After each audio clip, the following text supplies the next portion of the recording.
Ketika kita jauh dari Allah, mulai naik tingkat kriminal, mulai naik tingkat bunuh diri, mulai banyak orang yang putus asa, mulai banyak orang yang mengeluh, terjadilah krisis sosial. Itu ketika jauh dari Allah. Sejak kapan dalam persepsi kita miskin itu masalah? Di zaman Nabi miskin itu bukan masalah. Masalah itu fakir, bukan miskin. Di zaman Nabi malah berdoa jadi pengen jadi orang miskin. Ya Allah, hidupkan saya sebagai orang miskin, matikan saya sebagai orang miskin, bangkitkan saya bersama orang miskin. Nabi itu cuma bilang, hampir-hampir kefakiran itu menyebabkan orang kufur. Itu teks hadisnya, kadal fakru ayyakuna kufran, bukan miskin jadi kufur. Enggak ada teks kayak gitu. Terjemahan kita yang keliru. Orang miskin itu dekat dengan kekufuran. Enggak ada teks hadis kayak gitu. Yang ada fakir dekat dengan kekufuran. Terus apa bedanya miskin dengan fakir? Miskin itu kurang harta, kalau fakir itu kurang syukur. Makanya Nabi dalam konteks miskin malah berdoa pengen jadi orang miskin supaya hisabnya gampang. Tapi kalau dalam konteks fakir, Nabi malah bertauz, Allahumma inni a'udzubika minal fakri. Ya Allah, aku berlindung kepadamu dari kefakiran. Maksud kefakiran di dalam doa Nabi itu bukan kurang harta, tapi kurang syukur, kurang qanaah dengan apa yang diberikan Allah Subhanahu wa taala. Mental. Makanya salah satu misi Allah menurunkan Islam, mengutus Nabi Muhammad SAW itu adalah membangun mentalitas manusia yang kita sebut dengan mukmin muslim. Mentalnya yang dibangun, sehingga dengan mental itu lahirlah kebaikan-kebaikan yang sifatnya moral, kebaikan yang sifatnya akhlak, kebaikan yang sifatnya ritual, ibadah. Tapi semuanya berawal dari mental, termasuk sabar, mental. Yang menyebabkan seseorang gak gampang panik, mentalnya. Dan mental itu tergantung keyakinan dia kepada Allah Subhanahu wa ta'ala. Masih ingat kisah Nabi ditodong senjata? Nabi lagi di rest area, lagi duduk. Cuman waktu itu gak ada yang jual tahu Sumedang ya. Lagi duduk nih di rest area, istirahat sebentar lah. Perjalanannya cukup macet, ada kren jatuh di kilometer berapa kemarin teh. Istirahat. Lagi duduk di rest area, jauh dari para sahabat. Biasanya Nabi duduknya itu di antara para sahabat. Kali ini beliau pengen menyendiri. Kenapa pengen menyendiri? Mungkin beliau gak enak mau nolak sahabat yang curhat, gak enak mau nolak sahabat yang ajak ngobrol. Karena sahabat juga kan kalau dekat Nabi curhat, ngobrol panjang lebar, minta selfie segala macam kan. Nah Nabi pengen me time lah, gak pengen diganggu. Kalau udah terlanjur bareng dengan mereka, Nabi itu gak enakan banget orangnya. Kalau udah, Nabi boleh curhat gak? Nabi gak mungkin bilang gak. Gak ada kata-kata enggak dalam kamus Nabi itu. Yang ada, oh ya boleh, walaupun beliau udah capek banget. Nah akhirnya pengen ngambil me time, gak mau diganggu, sendiri. Sahabat juga pengertian, oh Nabi lagi pengen sendiri, ya udah menjauh. Ternyata itu jadi kesempatan buat orang kafir, musuh yang pengen membunuh Nabi. Dia langsung datang, nodong senjatanya, pedangnya di leher Nabi. Itu pedang yang sangat tajam, kalau ditarik dikit, udah aja langsung Nabi kegorok. Dia todong di leher Nabi, tinggal ditarik doang. Dia bilang, Muhammad, sekarang kamu jauh dari orang-orang yang mengawal kamu, sahabat-sahabat kamu. Kalau saya gorok leher kamu nih sekarang nih, siapa yang bisa nolong kamu? Di situ kelihatan tawakal Nabi itu, gambaran tingkat tawakal Nabi itu benar-benar hakut tawakulih. Kayaknya rasa-rasanya gak ada di antara kita yang bisa tawakal sekeren itu. Tapi setidaknya kita bisa mengambil itu sebagai inspirasi. Ternyata tawakal itu menguatkan mental. Walaupun gak sekuat Nabi memang.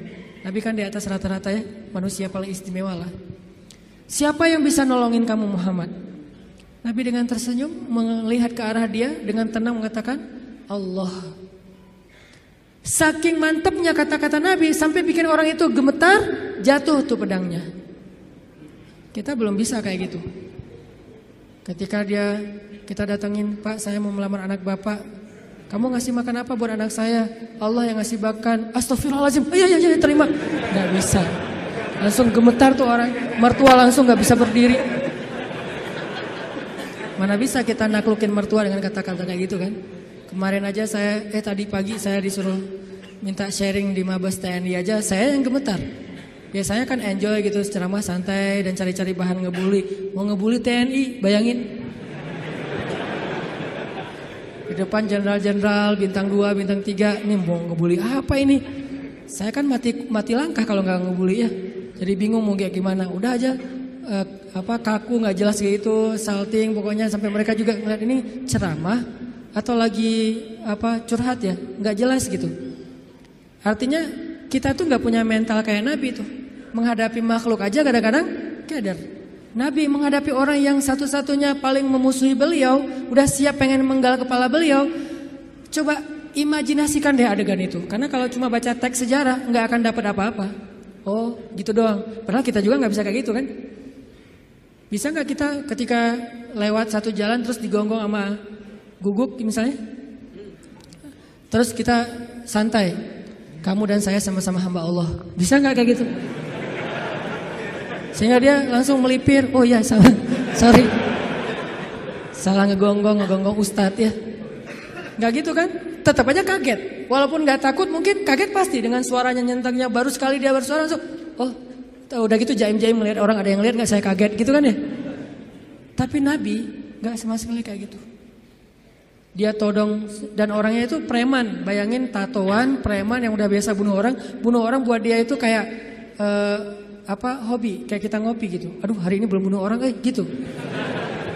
Jadi sakit kepala kalau belum bunuh orang. Orang kayak gitu tuh nodong Nabi pakai senjata yang udah tajamnya luar biasa, ditarik sedikit langsung udah Nabi bisa kegorok. Nabi menjawab dengan tenang, Allah yang nolong saya. Dia gemetar, jatuh pedangnya diambil balik, ditodongin balik sama Nabi. Sekarang kalau saya pengen bunuh kamu, siapa yang nolong kamu? Kata dia, engkau wahai Muhammad. Nabi tersenyum, diambil pedangnya dikasih lagi kepada dia. Nabi gak takut dibalikin lagi kayak tadi, gak, dikasih lagi sama Nabi. Nabi itu orangnya bisa menaklukkan hati orang seketika tuh. Ketemu langsung dia berubah hatinya kalau hatinya baik. Satu-satunya yang gak bisa ditaklukkan itu kalau hatinya memang diisi dengan kesombongan. Karena itu sudah ditaklukkan oleh setan. Kalau hatinya bersih baik, Nabi bisa membujuk hati orang. Itu keahlian Nabi SAW. Akhirnya dia dapat lagi pedangnya disarungkan, dia jadi malah duduk ditarbiyah sama Nabi. Jadi curhat, saya tuh galau berat ya Rasulullah. Tadi gini sekarang jadi curhat, jadi baper. Gimana nih Rasul, mending saya putusin aja gitu Rasul. Malah cerita tentang masalah pribadi. Nabi kasih solusi, Nabi tepuk-tepuk punggungnya. Ya udah sabar ya, jangan terlalu baper, kan ada Allah. Oh iya ya benar Rasulullah. Saya boleh izin pulang ke negeri saya Rasulullah, buat apa? Saya pengen ngasih tahu ke orang-orang supaya masuk Islam. Agama Islam itu luar biasa. Dia pulang ke kampungnya. Dia ceritakan kepada orang lain tentang pengalaman dia ketemu Nabi. Akhirnya berbondong-bondong orang masuk Islam. Kenapa Nabi bisa woles kayak gitu? Enggak panik. Pernah juga di kota Madinah, suatu malam ada kedengaran suara dari tengah padang pasir. Itu suara paling aneh. Kita nggak bisa meniru. Yang jelas ilustrasinya, suara itu bisa bikin orang kayak Umar ketakutan. Bayangin. Suara yang bisa bikin orang kayak Umar. Kan kita tahu keberanian Umar. Setan aja takut sama Umar kan? Tapi Umar kali ini takut dengan suara itu, coba. Umar lewat jalan misalnya nih depan Pusdai lewat nih, udah steril, setan gak bakalan lewat jalan situ. Langsung di dalam Google Map setan itu merah. Jangan ngambil jalan itu, kenapa? Udah merah, lewatin sama Umar. Jadi udah forbidden buat setan. Tapi Umar pada malam itu ketika mendengar suara di tengah padang pasir, ketakutan. Sehingga ketika semua penduduk Madinah mendengar suara yang luar biasa, seperti suara makhluk yang lagi marah-marah nih. Suara setan kalau menurut ulama, walaupun Nabi gak nyebut kayak gitu. Suara setan yang lagi ngamuk-ngamuk, bayangin. Orang aja ngamuk kan kelihatan ya. Apalagi setan ngamuk, bayangin. Setan ngamuk, bukan jin, setan. Arti setan tuh jin yang paling premannya jin lah. Tuh jagarnya jin ngamuk. Diobrak-abrik semuanya sama dia. Lagi ngamuk nih setan, suaranya luar biasa kayak yang pernah sempat viral di YouTube ya. Gak tahu itu suara apa di dalam perut bumi, terdengar di beberapa penjuru dunia. Entah benar, entah editan, saya gak ngerti lah. Yang jelas suara kayak gitu tuh pernah terdengar di zaman Nabi. Dan lebih ngeri lah gitu. Ada yang ngamuk luar biasa. Terus para sahabat berkumpul di Masjid Nabawi. Bayangin, sahabat malam-malam itu keluar dari rumah mereka, pengen cari tahu suara apa, tapi gak ada yang berani keluar sendiri. Akhirnya ngumpul di depan masjid. Udah ngumpul depan masjid, mereka cari Nabi. Kan rumah Nabi di sebelah masjid. Rasulullah mana? Rasulullah mana? Umar. Terus sekelas Sa'ad bin Abi Waqqas, Abu Ubaidah bin Jarrah yang udah gak takut mati sama sekali. Orang-orang yang pemberani lah. Tapi ngumpulnya di depan masjid karena gak berani keluar sendiri ke tengah padang pasir gara-gara saking seremnya tuh suara. Udah ngumpul, cari-cari Nabi, tiba-tiba mereka ngelihat sosok seorang laki-laki datang dari tengah kegelapan padang pasir. Dia pegang pedang di atas pundaknya, gak pakai baju, cuma pakai celana, badannya bagus. Kalau kita gak pakai baju malu-maluin ya, Nabi gak pakai baju, keren lah. Gak pakai baju, cuma pakai celana, badannya bagus, terus pakai pedang gitu kan bener-bener kayak cerita gladiator atau siapalah Hollywood gitu kan. Naik kuda tuh gagah sendiri dari tengah kegelapan padang pasir sendiri datang, dari kejauhan ditanya siapa? Ternyata Rasulullah SAW. Jadi kalau ada yang menganggap Nabi pengecut, banyak bukti Nabi itu pemberani. Cuman nggak sok jagoan Nabi teh, nggak konyol. Nabi kalau misalnya berstrategi dalam perang, Nabi ada istilah dakwah sembunyi-sembunyi, bukan karena Nabi takut pada orang Quraisy. Karena kalau Nabi dakwahnya belak-belakan, nggak pakai strategi, terus beliau dibantu oleh Allah dengan mujizat, maka kita nggak bisa niru strategi dakwah Nabi, soalnya kita nggak punya mujizat. Nabi mencontohkan yang paling mudah ditiru, bukan yang paling mudah untuk beliau. Kalau mau, Nabi bisa berdakwah itu nggak butuh Abu Bakar, nggak butuh Khadijah, sendiri aja. Kalau ada Abu Jahal nantang beliau, beliau tinggal bilang ya Allah, hancurkan nih orang, langsung mati itu mendadak. Mudah banget buat Nabi. Toh bulan aja dibelah sama Nabi dengan seizin Allah kan? Ketika ditantang Muhammad, kalau kamu emang Nabi, coba lo belah tuh bulan. Kalau saya bisa membelah bulan, apakah kalian beriman? Ya, kita lihat aja nanti. Posting dulu pokoknya. Akhirnya Nabi Bismillah ya Allahu Akbar, kebelah bulan, benar-benar kebelah dua. Mereka bilang Muhammad telah menyihir mata kita. Kata Nabi Muhammad, kalau kalian merasa mata kalian yang tersihir, ini hanya halusinasi, coba kita tanya kepada musafir yang sebentar lagi datang dari tengah padang pasir. Apakah mereka melihat malam ini bulan terbelah? Kan gak mungkin saya menyihir orang yang jauh. Ternyata datanglah musafir dari tengah padang pasir lewat kota Mekah, karena Mekah ini salah satu transit juga. Orang-orang langsung berkumpul nanya, apakah kalian melihat kejanggalan di langit malam ini? Ya, kejanggalan apa? Bulan terbelah. Ternyata Muhammad itu adalah Lord of the Ring, bapaknya para penyihir. Bukan kita doang yang disihir, musafir juga disihir. Tetap gak beriman. Nabi itu kalau mau ngandelin mujizat bisa banget, tapi kita kan gak bisa niru. Makanya Nabi mencontohkan yang paling ringan, dakwah itu sembunyi-sembunyi dulu. Jangan terlalu vulgar. Supaya apa? Supaya umatnya gak celaka dengan mengambil langkah-langkah yang sembrono. Nabi itu paling pemberani, cuman gak pamer. Kalian semuanya apa-apaan? Gua paling pemberani. Enggak pernah Nabi gitu. Umar, Ali, ketika ada yang nantang kaum muslimin, padahal Nabi itu kalau mau duel sama dia bisa banget. Tapi kan buat apa yang kayak gitu-gitu? Kan ada tuh Amru bin siapa gitu yang orang kafir tuh, jagoan berpedang dalam perang Khandaq, nantang, hal min mubariz, ada enggak cowok-cowok pemberani di sini yang mau duel sama saya? Diam semuanya. Bayangin Umar diam. Umar takut enggak? Tapi emang orang itu terkenal sih. Nih yang lagi nantang ini terkenal. Umar, aduh Amru kan agak mikir nih. Ternyata siapa yang berdiri? Ali masih muda, umur 20-an tahun lah. Ya Rasulullah, izinkan saya. Nabi itu kalau mau, Ali emang lo doang yang berani, gue juga berani sebetulnya. Enggak, Nabi mah gak kayak gitu, orangnya tawadu. Ali jangan, aku gak tega kalau terjadi apa-apa sama kamu. Akhirnya Ali duduk. Benar-benar gak ada laki-laki di antara kalian, kata Amru. Dia manas-manasin tuh. Ya Rasulullah, mereka menghina kita ya Rasulullah. Postingannya tuh gak enak banget ya Rasul. Izinkan saya Rasulullah untuk report tuh biar di blog sama Instagram. Kata Rasul, jangan Ali, nanti kamu ada apa-apa lagi sama kamu. Saya kan gak tega, sayang banget sama kamu Ali. Duduk lagi. Ali itu sebetulnya udah gergetan. Rasul kok gak izinin sih, saya bisa tuh ngalahin tuh orang. Rasul gak percaya banget sih sama saya gitu-gitu. Sampai 3 kali, wah benar-benar kalian ini gak ada yang keren satupun, gak ada cowok sama sekali di antara kalian. Saya kecewa nih datang ke sini capek-capek, gak ada yang berani duel. Kata Amru. Akhirnya Ali, ya Rasulullah, izinkan saya demi Allah, biar Allah yang akan menunjukkan kebesarannya. Akhirnya Nabi diam, membolehkan Ali berangkat. Wah langsung kata Ali, ya Amru, saya mengajak kamu kepada Islam secara baik-baik. Kata Amru, gak ada urusan saya dengan agama itu. Kalau gitu saya ngajak kamu berduel.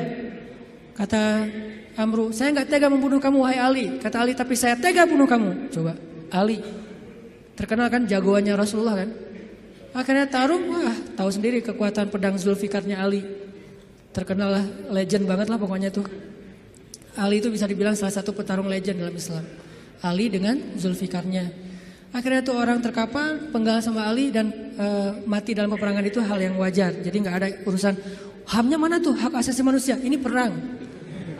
Kecuali perangnya di dalam kota, baru ngomongin HAM. Karena Islam itu sangat memperhatikan HAM kalau perangnya di dalam kota. Nggak boleh nebang pohon, nggak boleh bunuh perempuan, nggak boleh menyakiti anak kecil, nggak boleh menyakiti orang tua, nggak boleh menyakiti orang yang sudah melepaskan senjatanya. Itu etika perang dalam Islam kan?